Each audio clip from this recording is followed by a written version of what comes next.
no minu kõrval on üks Eesti kõige tugevam, kõige painduvam ja kõige ägedam ja toredam mees, kes tegelikult, ma arvan, on sama pöörane kui kogu see elamus bowling ja pubidena spordimehena.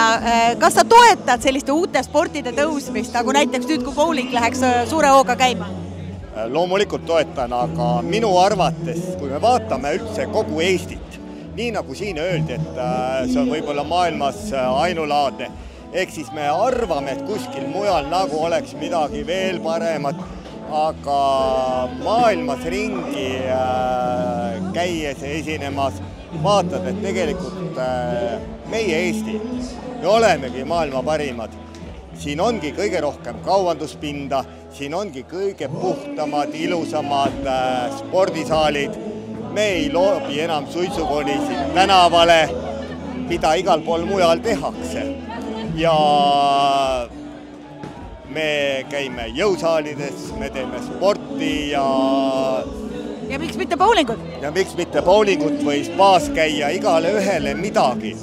Ja see on ju selline tore seltskonnamäng, kus sa võid tulla sünnipäevi pidama või mida iganes. Et see on selline hea sõpruskondade lähenemise võimalus. Vello, aga sina oled ka see mees, kes armastab tsirkust ja sellist glamuurset tulesära. No siin, kuidas sulle tundub, jäägub seda kullaga? No kui on vaja mingi trikk teha, no teeme ikka selle trikki ära, eks ole.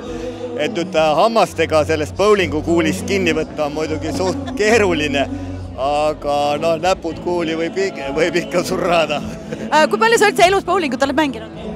Olen mõned korrad, aga minuga on see naljakas asi, et kui ma korvpalliplatsil viskan vabaviskejoonelt, siis 10 läheb võib-olla 1 sisse, aga samas ma võin žongleerida ja teha igasuguseid muid trikke palju rohkemate asjadega ja ma olen väga osav, aga ju siis, kui ma oleks näiteks korvpalli hakanud harjutama ja võib-olla on selle sama bowlinguga, kui ikka iga päev käiks, aga lihtsalt mul ei jää selleks aega.